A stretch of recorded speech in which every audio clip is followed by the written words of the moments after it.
Welcome to Political Paradigm, live from the nation's capital, Abuja. I am Terry Ikumi. Well, let's give you a quick update on the protest now. We know that over 1,000 arrests have been made across the country since the nationwide protests began on the 1st of August. Many of them for flying the Russian flag, specifically in northern Nigeria, which the Chief of Defense Staff has described as treasonable. And rightly so, because there is a clear difference between the right to peaceful protest as enshrined in the Constitution and rioting or calling for regime change. The Russian embassy has dissociated itself from any links to those flying the country's flag. Now, President Bola Tinubu on Sunday, perhaps to the surprise of some, but heeding to the calls from many, addressed the nation and indeed to protesters, but it would seem that his address further infuriated them and added some more spark to a protest that at the time seemed to have lost momentum. Some protesters say that the president did not address any of their demands. Curfews are in effect in some parts of northern Nigeria after the escalation in that region, and we're closely monitoring the developments. So welcome once again to Political Paradigm. Let the conversation begin. I have assembled a number of lawmakers. I have representatives of the people here, in person and virtually. Honorable Afamogene is in the studio with me. He represents the people of Ogbaru Federal Constituency of Anambra State on the platform of the Labour Party. Honorable, welcome to Political Paradigm. My pleasure, Terry, and good afternoon, viewers. And I also have some guests who are joining virtually. We'll introduce them in a short while. But like we said, we're following up on developments across the country. The Chief of Defense Staff and service chiefs, including the Inspector General of Police, recently, just a few minutes ago, concluded their live broadcasts. And it is clear that there is no room for regime change. But let's get into the conversation now while we wait for our guests to join virtually. Honorable, I know that you followed this protest keenly. And there are concerns, especially as to why it still continues or why it intensified even after the broadcast of the president on Sunday. That was one thing that a number of persons called for, believing that the president's address would address some issues. But it seemed that by Monday, after the president's address on Sunday, that it further infuriated the protesters. So give us an overview of your thoughts on the protest so far, which by all standards should be in its sixth day today. And what do you think transpired yesterday that led to an escalation?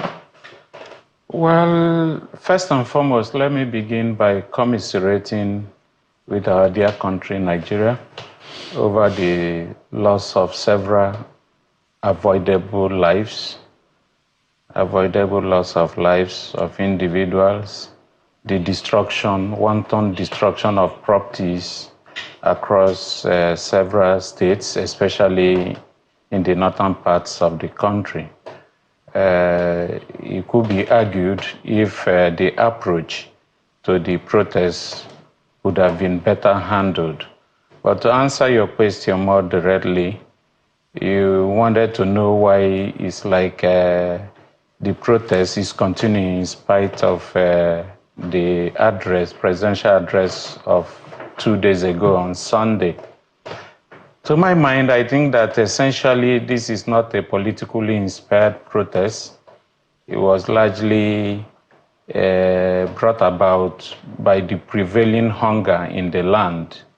And with hunger comes some form of bitterness and anger. And I would have thought that before the protests actually took place, I saw the flyer for the first time about 6-7 weeks before August 1. I know that the government has engaged several stakeholders, but I thought that they could have done a little more because the lead organizers are not faceless. If they had come out to write to security agencies, especially the police, requesting for permission to protest, I thought the government would have invited them and engaged them frontally, discuss the issues, make promises, make concessions, and move on from there. But I didn't see that happen. I saw a flurry of activities ranging from visit of state governors, traditional rulers. Maybe there could have been some back channel attempts to reach the organizers, but these are clearly not in the public domain. But the lead organizers, like I said, ought to have been invited and get these things discussed. But as to why the protest seems not to have abated, if anything has escalated, is basically because at some point hoodlums, criminals, and misguided youths took over the street protests. Because once there is a void, once you create a void in an organic situation such as that, then non-state actors would take over. I think that was what happened in northern Nigeria especially. And it's a clarion call for all of us who are deemed as leaders and those who fall into the category of the elite. Because we think that a planned protest such as this is better than a spontaneous reaction. What we are going to have going forward, God forbid, if it is spontaneous, might spiral out of what we have ever witnessed as a protest in this country. How do you rationalize between 5 to 10-year-olds taking over the streets, even slabs, broken slabs, removing 6mm rods for sale? Imagine the manpower that goes into that activity. And then further emboldened into attacking shops, banks, and all that. If those children were in school or have any kind of guidance, I don't think that they will pour out into the street in the numbers with which they did. So instead of just dismissing them as touts, criminals, I think that we will need to sit back and begin to think of how to reorganize the entire setup. As it is now, it's a time bomb ticking, and God forbid it shouldn't explode, because if it does, the reverberations will go far beyond our shores. You know, you've made some really valid points and concerns around the future if nothing is done.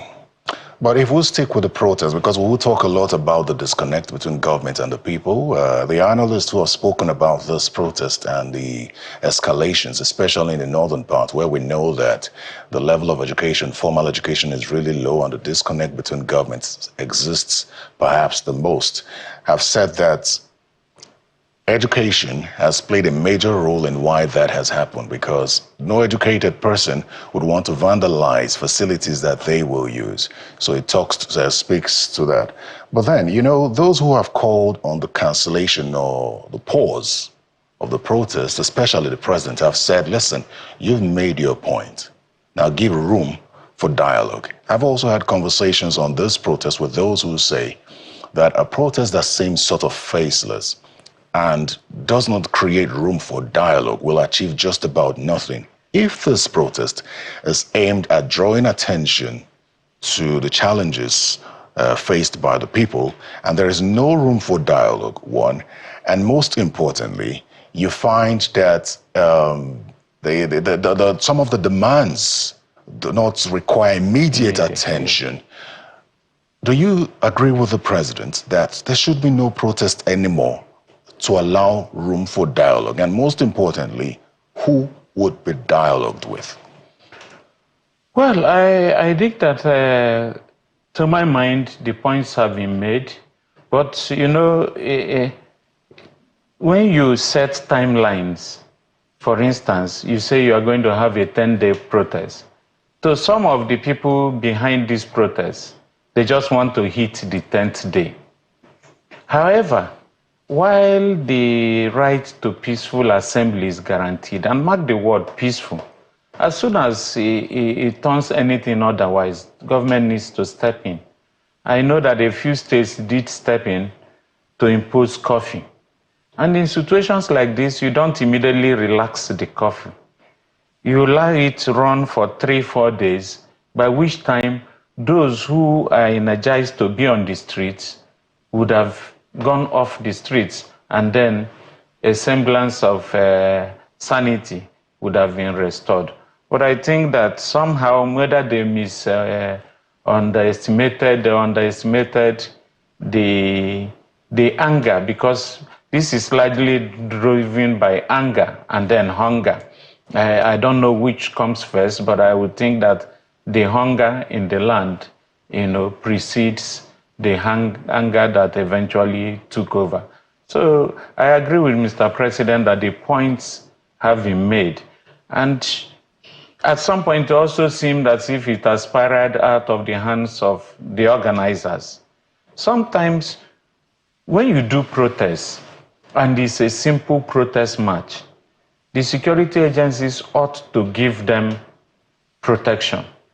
But when you panic and begin to go to court, to restrict them, pigeonhole them to certain places, everybody does not live around the Abuja Stadium, for instance. We have the National Unity Fountain, which is a renowned place for gathering, for making your expressions, your grievances known. There was no point in government going around the states to get court orders restricting the would-be protesters to certain places. That immediately set off alarm bells in their heads that government was out to even stop them from getting the basic right to march in their own land. So I thought that was unnecessary. A lot of us have participated in different kinds of protests, and you didn't need anybody to tell you to stay on course.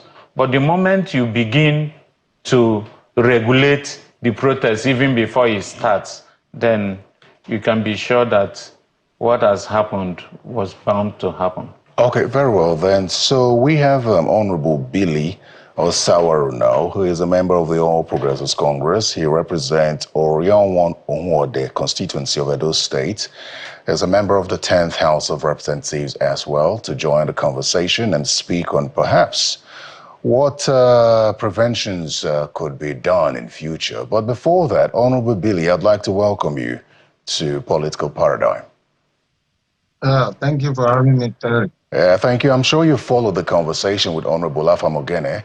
We've talked about reactions since after the president's broadcast. Perhaps you want to weigh in on that and tell us what your thoughts are on why there was an escalation after the president's broadcast, bearing in mind that some of the protesters say that the president did not address any of their demands. And also you could speak broadly on the protest so far. Thank you very much, Terry. Yes, first of all, I will agree with my colleague on some of those points he made. Why I would disagree on some as well. Yes, it's true. On that aspect of being reactionary, I thought maybe the government waited for too long to react. This thing came out, I'm sure some of us in the House started, sharing some of these posts on our forum, maybe about even 3 or 4 weeks or 5 weeks before it even started. And we expected the government to start acting at that point, but nothing really happened. But I think the government really started acting maybe a week too, if I'm not mistaken. Yes, that aspect of meeting with the royal fathers and engaging the youth. Yes, those are some of the things, some of the moves the government made in the right direction. For example, our honorable speaker, even had to meet with some youth groups, and the president met with some of the royal fathers. I'm sure those are moves we understand that will always help. But did they bring about those meetings too late? I would say yes, because if we had started these negotiations maybe 5 weeks, 4 weeks before now, I'm sure we would have been able to take care of, some of these things. And again, the only area I want to disagree with my colleague is saying, well, some of these the leaders of these protests are known. I still don't know. He should have given us some names, because see, now I still cannot tell you who those leaders are. So if he knows them, Since he said they were not faceless, then he should have given us those names so that if the government doesn't know, then they can get those names out and start to reach out to those people.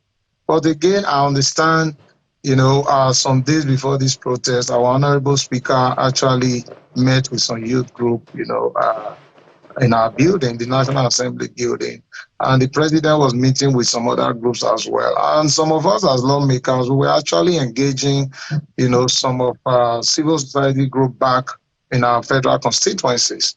But again, like I said, maybe it was just too close. And like my colleague said, yes, some of those people organizing the protests might just have set a timeline that they want to hit because they don't want to be seen as, making promises and not keeping those promises. So maybe they are counting down on their 10 days protest. But again, why we all came out at some point, just last week, myself and a group of other 50 members actually came out, to apologize and to still keep appealing to our youth. Yes, it's their right to protest. But again, all we can do at this point is to keep appealing not because we don't want those demands to be met, but because protests are very easy to hijack. I was a student union leader myself. I understand when you talk about protests, you might have some good intentions for the protest, but the moment you start it and it's not well organized, and you don't have the leaders of those protests you can call at any point to negotiate with, it can easily get out of hand. That is where we are right now. This thing, has gotten out of hands, and we are seeing the results. Again, while we've been appealing, we know there's hunger in the land, agreed. But again, there will be more hunger when we begin to destroy the assets we already have on ground. Because the money we would have used, to provide, for our people, some of them will not be diverted into trying to replace those things that have been destroyed. So at the end of the day, you see that it's a lose-lose situation for everybody, for all the stakeholders. So that's why we will continue. Even right now, we'll still continue to appeal to Nigerians. So please, now that the demands have been made, the points have been made, they should please just give the government time to work on all these demands. I think if we begin to do that, they will continue to listen. And the government should not stop engaging stakeholders. It does not matter who comes across. The government should continue to engage them. All we want is peace in the land because there are a lot of uneducated people on the streets of Nigeria that really don't know exactly what they are doing. Out of ignorance, you call the wrong people out to the street, getting them back, to the homes becomes a problem. So that is what we have been praying and fighting to make sure these things don't take off. So, but even at this point, we are still appealing to Nigerians. Honorable, let me come in here. You touched on everything but the speech of the president.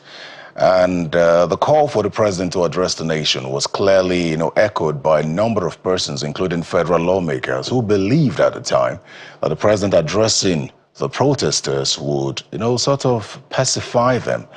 But we saw the reverse. It seemed as though the protest had lost momentum until the president's address, and then the next day there were further escalations. And some say that it's because the president did not speak directly to the issues as presented by the protesters. What do you say?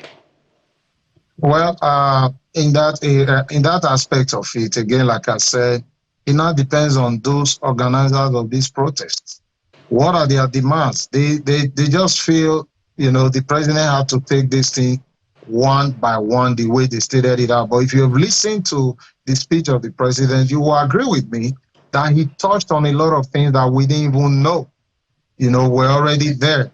And I think it's now our duty as Nigerians to start processing some of those things and see the areas, that we can actually key into. And some of these leaders now might have just set out some of these plans and agree that this timeline must be hit to see that they have actually carried out what they promised, to the people. But again, all we are saying now is we are not trying to pass blame at this point. All we are saying, please, the president has made his speech. Let us come together. Let's sit down and begin to analyze that speech and see what we can take out of that. If we still feel there are some other points that have not been addressed by the president, then we can as well sit on a round table and begin to address this issue. But going back to the streets and bringing about destruction of assets is not going to actually solve the problem at this point. Let's consider what has been addressed and what has not been addressed. I believe we can achieve more if at this point we can sit down and begin to negotiate all these things. All right, thank you very much. Let me come to the studio now where Honorable Alpha Mogene is with us. You've listened to Honorable Osawaro, and he believes, like some other persons, that the president needs more time to analyze this. But if we look at the demands of the protesters, and it would seem that they want an immediate reaction. I don't want to say action, but I'd say immediate reaction. And one of the demands there is the removal of fuel subsidy, which is a debate that has gone on for decades, I'd like to believe. The president does not believe that we can continue to use temporary measures to address long-term solutions. So what do you think about that with regard to that specific demand of the protesters? Okay, first, let me welcome my brother, Honorable Billy Osawara, and to also react to one of the issues he's raised regarding the fact that the protesters or its leaders are unknown. Like I pointed out, letters were written to the IGP, Inspector General of Police, requesting police protection. One of the letters I saw bore the signature and the signal of legal luminary Ebun Adogorowa. So he is not somebody who is unknown, and from one you can move to the others. So if people have written letters, then they are no longer faceless. That's that about that. Then talking about the president's speech and reaction, first and foremost, the president of any nation is like a guardian angel of the nation. He's a father of all. And the first thing a president does is to always give hope. In the face of hopelessness, in the face of uncertainty, in the face of everything going south, the first thing a president does is to give hope. Now, did that speech inspire hope? I very much doubt. I'll give you an instance. This whole issue revolves around removal of subsidies, alleged removal of subsidies on petroleum products. I use the word advisedly because some people believe that subsidies are still being paid, because we are told that once subsidies were removed, then the market forces would take over. How come, since these subsidies were allegedly removed, the price of petrol in filling stations have remained the same, which means they're still regulated? So each time the dollar goes up, somebody pays the bridging gap. Two, in a speech like that, I would expect that Mr. President will say, while we say that the people who poured out on the streets, a large number of them are uneducated. They might be uneducated, but they are not stupid. When you tell people that you're removing subsidy to better their lot, and the same removal is worsening their situation, hey, something is missing somewhere. I would have expected Mr. President to say, between May 29, when subsidy was announced as removed, and till date that I'm speaking to you, we have gotten XYZ amount of money saved from what we ought to have paid as subsidy on petroleum products. And these funds we are going to direct into ABC sector of the economy to make life a little more meaningful. I didn't see that. Even when Abacha added money to fuel price, we saw a PTF, and we saw what those monies were meant for. Today, nobody knows how much we have saved. Where has it been plugged into? Our energy sector is still in crisis, subsidy removed, Still, we haven't moved above 5,000 megawatts of electricity. And then when you also look at it, there are also what is called low-hanging fruits. This is the 8th month we are in. To my knowledge, the budget, capital component of the budget 2024, no releases have been made. And when you release money to contractors, the money enters the system. Then the man who has no job on the street would have 1 or 2 menial jobs, small as it may be, to engage with. But we are in a situation where there's no money circulating in the system. Even those who have done jobs previously are not being paid because the GMFIS platform, through which government authorizes all kinds of payments, has been shut down, ostensibly for some reorganization, getting new role players. And I ask, for how many months? This GMFIS platform has been shut for 3 months and counting. And then some of these MDAs, they don't even get as much as their recurrent to service, their offices. These are issues that kind of conscript the economy. And if you conscript the economy, you are indirectly also conscripting the citizenry. Because I have to have money as a businessman or a civil servant to be able to buy food or assist the next person. All these are not happening. So the ordinary man who is out there protesting expected to hear things like this that would mature in the not too distant future. Why the other long-term issues can be trashed. Okay, so Honorable Patrick Umar has now joined us. He represents Ikorekbene Esenudim of Bodokara Federal Constituency of Akwa Ibom State on the platform of the All Progressives Congress. Honorable, welcome to Political Paradigm. Thank you very much, Terry Kumi. I'm sure you've been following the discussion here, and Honorable Afamogene has just touched on the issue of fuel subsidy, which is prime, by the way, in the demands of the protesters. And the president took his time to sort of explain why he thinks that it cannot be reversed at this time, because it describes it as a temporary measure, which is not good for the future of the country. Honorable Ogene believes that the president should have been more detailed in his speech. He believes that the president should have explained how much money has been saved so far from not paying subsidy, if the government is indeed not paying subsidy. I don't know what your thoughts are on that. Well, first and foremost, thank you for having me. I have realized as a Nigerian, first and foremost, that we are missing the point. The president has taken a decision to remove subsidy, and that has been the entire challenge that Nigerians feel they are facing. But I feel we are missing the point in the sense that at a time like this, when it is extremely difficult, all hands have to be on deck. We have to collaborate, and the major point we are all making is that governance, good governance, is not centrally about Mr. President alone. It goes to the man on the streets. The president is the president of Nigeria, and beyond the president, we also have the governors of states, and we have people at the grassroots. And so we must unbundle the issues so that we can have good governance. Talking about subsidy, it is sustainable. Yes, the measure, we may not be very comfortable at the time, but we're all hopeful that things will change. And for me, I feel it's just the price we have to pay for sustainable development.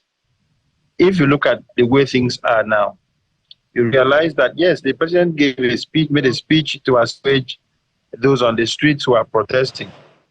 But I'm looking at the aspect of dialogue so that we can reinvigorate the other aspects of our national life. If we protest and shut down the economy, we'll face harder times, which will not help Nigeria. But if we look at it, have a round table on this, and help the country, it will solve our major problems. If you look at the allocation to states now, and the state governors can collaborate with the president, I'm sure we'll solve a lot more of the problems that have been raised. And getting to the local government levels, if by the Supreme Court judgment that allocation should go to local governments directly, and the grassroots can be touched. Then we'll also look at the non-state actors, because if you look at them and there's proper collaboration, it will be very effective to run a country smoothly. And again, the major reason why I'm saying we're missing the point is, if you look at the classifications we have in our the legislative list of our country, you see that the president also has limitations. A lot of people don't understand the essence of the protest in the first place. And there is a tendency that this protest can be hijacked. Destruction of lives and property in some parts of North. Honorable Umar? Hello? Yeah. Okay, please. Can you hear me? Yeah, we almost lost you there. Please continue. Yeah, so my take on all of this is, let's come together. Okay. And get people and see how to move our country forward. Absolutely. Let me come. The outcome is not in sustained protest. It is in dialogue. And so we should give the president some more time. We should be patient with him and allow him fix the country. Absolutely. Honorable. The difficult times we are facing now is not just what has happened in the course of his tenure. It has been an enduring challenge that we've had since the return to democracy. And we know our history has been checkered. So we should be patient with him. He's just done 1 year in office. And so we can see the outcome of all the policies he has laid on the table. So I think we should negotiate, we should dialogue, and sheet swords and look at Nigeria as our own country. At the end of it all, it's our country. Very well then. You talk about dialogue, so I'm going to throw it to Honorable Billy Osawuru now. He's talked about dialogue and the need for more time to be given to the president. But the argument here is this dialogue only going to be between the federal government and the people? Where do the states come in?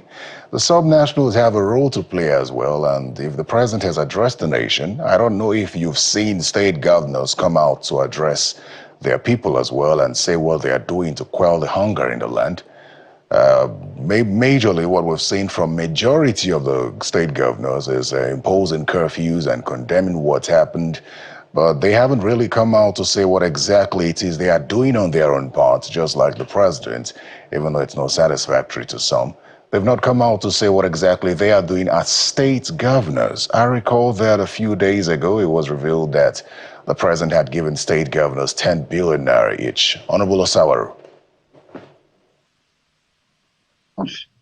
Yes, I think, first of all, I want to say for my colleague, Honorable Gene, to state that we know about the subsidy removal, but we really don't know what the money has been used for. I think that's disingenuous. You can't say that because unless you have not seen the speech of the president, and I know you as a man that's very vast, I know you already know where these monies are going to. It has never been a secret, or rather it has been an open secret where these monies have been going since they removed subsidy.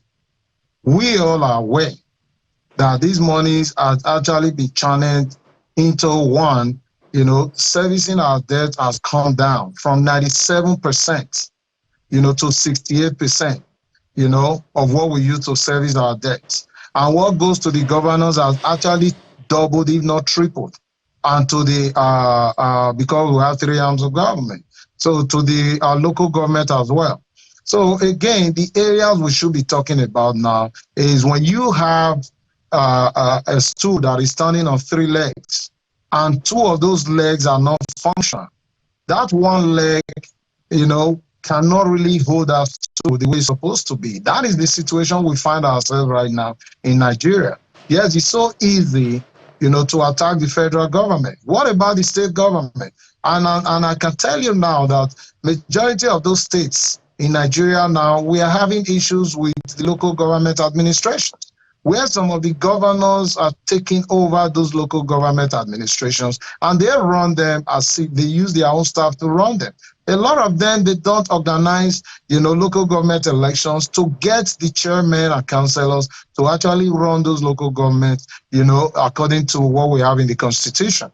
And we know what that means. It's like when you have money and you share them into 3 parts. 2 parts actually go to one person, who is the governor, and 1 part goes to the federal government. It's only that 1 part we have to depend on. What do you think is going to happen? There's going to be chaos, and that's where we find ourselves right now. One should have expected the governors, at least within the past 12 months, from the efforts from the federal government, one would have expected better, performance from our governors. But that's not what we are seeing. Instead, all we keep seeing is the governors come to Abuja to collect all these benefits for their people, but they don't use it for their people.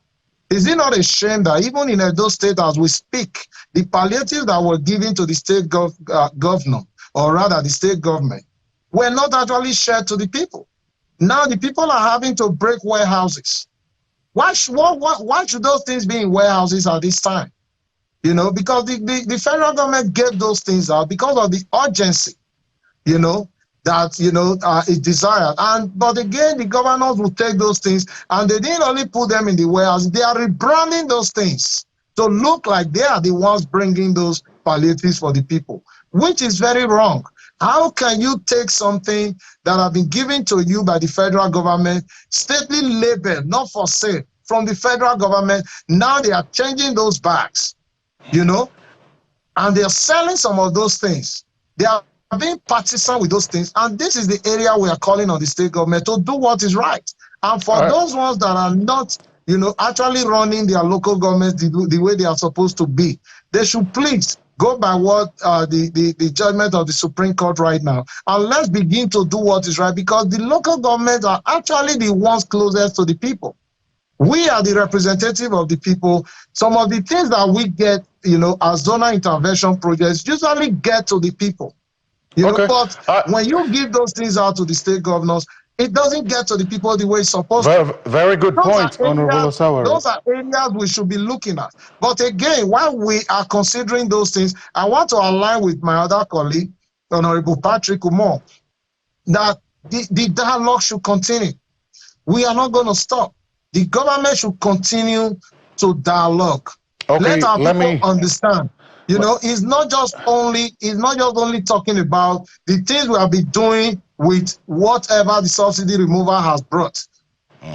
Okay, we should be talking about the programs the federal government has set up. Honorable Osawari, there has to be enough sensitization, Terry, for our people to know where to key into. A lot of programs are going on that our people don't even have a clue. Beautiful. So this is where I want to take it from, because I wanted to know the roles that you as lawmakers play to ensure that your people get what they deserve. When the federal government sends things to the state government, it's expected that as representatives of the people, you follow up, even though we do have state assemblies. So I'm going to throw it to Honorable Ogene here to get to understand the sort of relationship that exists between lawmakers, federal lawmakers, and the state governors. He had talked about the situation in Edo State, even though the government has clearly said that it is not responsible for that atrocity. But that's by the way. What's more important is how the state governors, one, utilize what they have to reach their people and fully utilize what the federal government gives to them for their people. All right. Again, I go back to my colleague, Honorable Billy.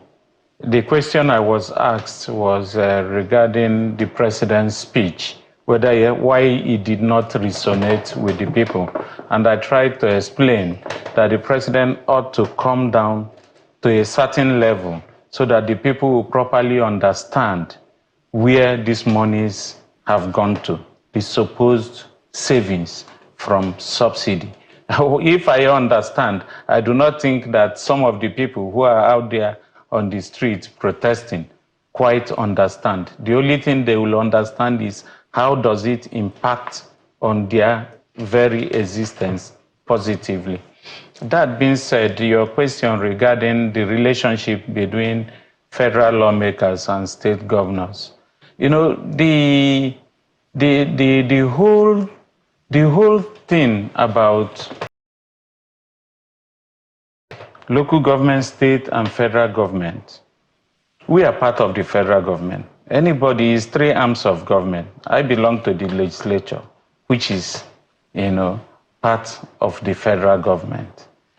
But the people out there, they don't care. Hunger does not know political party.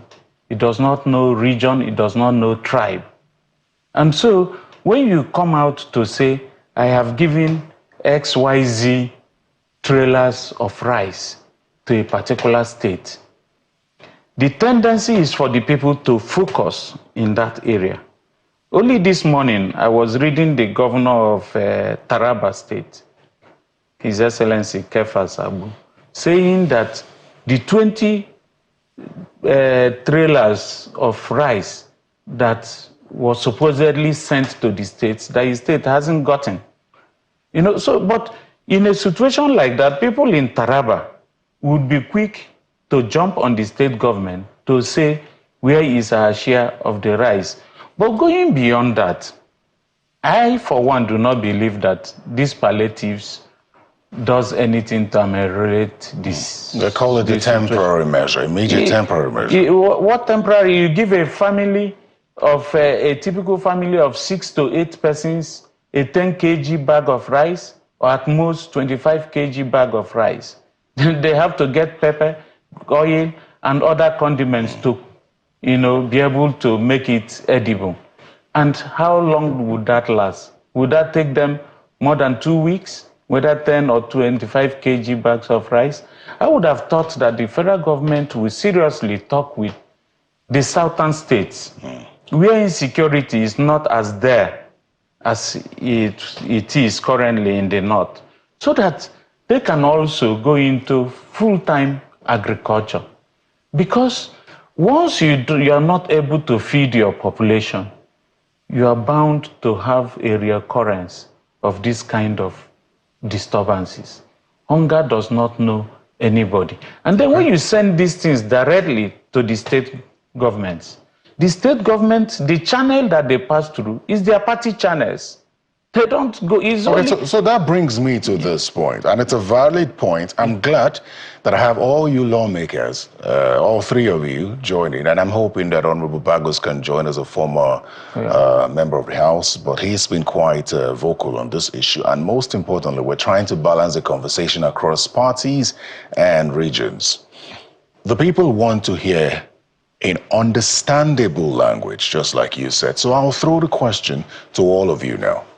One, let's know the status of the federal government interventions in your various states as being executed by your governors. And two, what are your governors doing on their part to address this hunger crisis in their state? Let me start with you, since you're here with me. No, for many of us, whatever goes direct to the state governors, we even hardly know beyond what we read in the papers. That maybe conditional cash transfer. So in your state, what is the status of the federal government interventions in your state? And two, I'd like to also think that you would be aware of what your state governor is doing. No, I don't have oversight over my state governor. I'm not saying oversight, I said be aware. Do you ask questions? Nobody sends a memo to me that XYZ is being sent to my state beyond what I read in the papers. Because you're not in the same political party? Not essentially.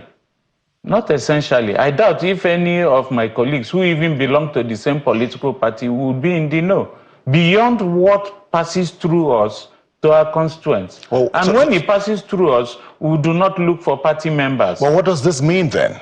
What does this mean? Do you think that your people are feeling the direct impact of governance, both from the federal and then your state governor? They only feel it to the extent that federal lawmakers are able to attract, which is why when some of these programs come, we always try to say, we are the representatives of the people here in Abuja. And these things, by the way, go down to our federal constituencies. So whether you give it to the state governor, it ought to come down to the local governments which make up these federal constituencies. So in a way, we ought to be involved. If you send it to the state governors, then let there be some kind of arrangement that everybody is involved. The federal rep is there, the state rep is there. So in your state, there is no such thing in existence? There is no such thing. I can wag a bet in any state. Beautiful. Let me throw to Honorable Patrick Umor now. You've listened to us, and I'm asking a question around the interaction between federal lawmakers and the state governors to understand the impact of the federal government interventions and then the efforts by the state's governors. So, Honorable Patrick Umor, what's your interaction? I think it's also interesting that I'm sitting here with lawmakers who are not in the same political party with their state governors. Let's see if that perhaps has an impact. Honorable Umor, please. Yes. Well, it is essentially clear. Yeah, we can hear you. Go ahead. It is essentially clear that as a federal parliamentarian, I don't have the legislative capacity to oversight my state governor. Yes, my state governor is of the PDP and I'm of the APC.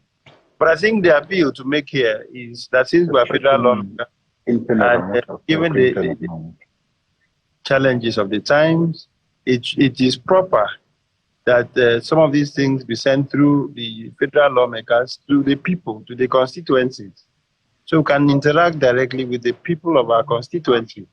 And again, we as federal parliamentarians have been struggling in the sense that because the government at the grassroots is not strong or strengthened by the framework that we have at the time, it is also difficult for us to meet up with the challenges, the extreme hunger that is prevalent in these constituencies.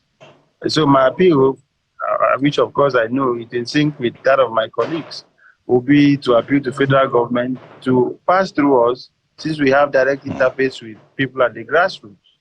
But that's the point to make here. But are you satisfied with the impact that the federal government is making in your state through your state governor, and also the contribution of the impact that your state government is having on the people, despite not being in the same political party as you? Can you assess it? Because I want your people to hear what exactly is going on. At this level of my involvement in government, I should not speculate on things, because there is no official record that I can use to evaluate or showcase what passes to the state government from the federal government. But I do know, I'm conscious of the fact that I read some of these things on papers, that some intervention programs are done directly through state governors to the people of my state. But you have constituents. You have constituents. You may not interface with your governor, but you do have constituents. And I'm sure they'll give you feedback on whatever you want, what information you want in this regard. So what does the feedback say? Allow me to limit myself to things I know formally, not hearsay. We can't speculate at this level. All I do know is we navigate through what we have directly to our people. We are very conscious people. Okay. We are conscious people, and we know how challenging it is for our constituencies. And some of us have to spend from our private purse to ensure that the people are happy there, because it's extremely difficult. Okay, just before I take the conversation to Honorable Bilio Sawaru, let me just introduce Honorable Dachung Bagos, who is from Plateau State, a former member of the House of Representatives, to speak, perhaps from his knowledge on what's happening in the northern part of the country. I understand that his network's fluctuating, so I'm going to throw back to Honorable Bilio Sawaru now to find out. I almost know what's going to come, but let me hear from you. What you think about this interaction between state government and the legislature, just like your colleagues have said? Thank you, Terry. Yes, maybe trying to be politically correct. My colleagues might not be able to give you some straight answers because maybe like Honorable Gene, you said you might not have all those information, but the news are there. They are flying all over the place. We know as lawmakers, we know the things the federal government, they are giving out there to the state governments. We knew about the palliatives. we knew about the intervention when 5 billion was given. We were all aware, and we are still aware. Yes, it's true, it's not our mandate to oversight our state governors, but we understand the things that are happening. And I can tell you, Terry, to answer that question, I am not satisfied. You know, yes, the federal government is doing everything to see that they alleviate the plight of the Nigerian people. But some of the governors are being partisan, which is very wrong, because I don't see why you are collecting palliatives and you want to rebag them. What are you trying to achieve?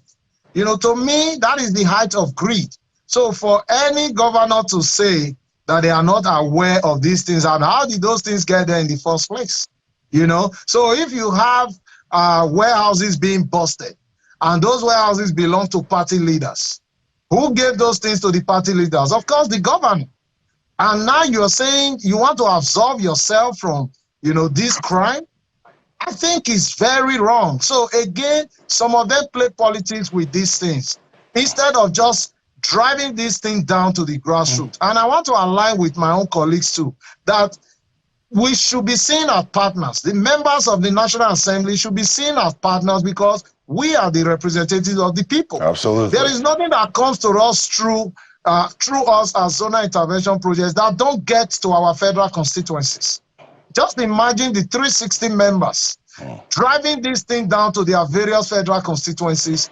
Imagine the impact that will have, you know. But by the time you want to drive it through the governors that have their own plans, then that's when we begin to see the kind of outcomes we are seeing now. So we are using this opportunity to call on the federal government to at least give it a try. Try this other option. Instead of pushing everything through the state government, why don't you push some of them through the federal legislators and see the result? You can actually do a comparative analysis at the end of the day and see who delivers most. I can tell you right here, Terry, that the National Assembly would deliver more than the state governors from what we know now. And that's the way to go. Oh, great. Okay, so I'm going to use dovetail from what you've said to get Honorable Patrick Omot for his closing statements now with regard to the way forward, because it would seem that Honorable Billy Osawaru believes that this is the way forward, because if the presidency and let's say governments in general are saying, this is 1 year into this administration, give us some more time. If the people wait 1 more year, this is probably likely to happen again. So what's the way forward such that in the next 1 year, give and take, we don't have this kind of hunger in the land? Well, government is a partnership. Everybody is a stakeholder. If you look at our constitution, the constitution is clear that it is about we, the people of Nigeria.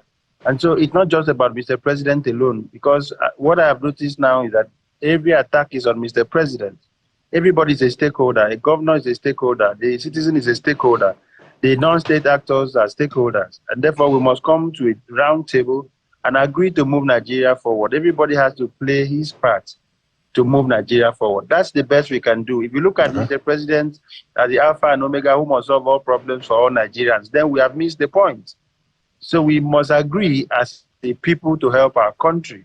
We must stop corruption at every level of our lives. If you are in the civil service, you must stop corruption. If you are in the civil service, you must perfect the mandate of your office. You must be responsible and responsive to the needs of the people at every level. Otherwise, it's going to be a problem.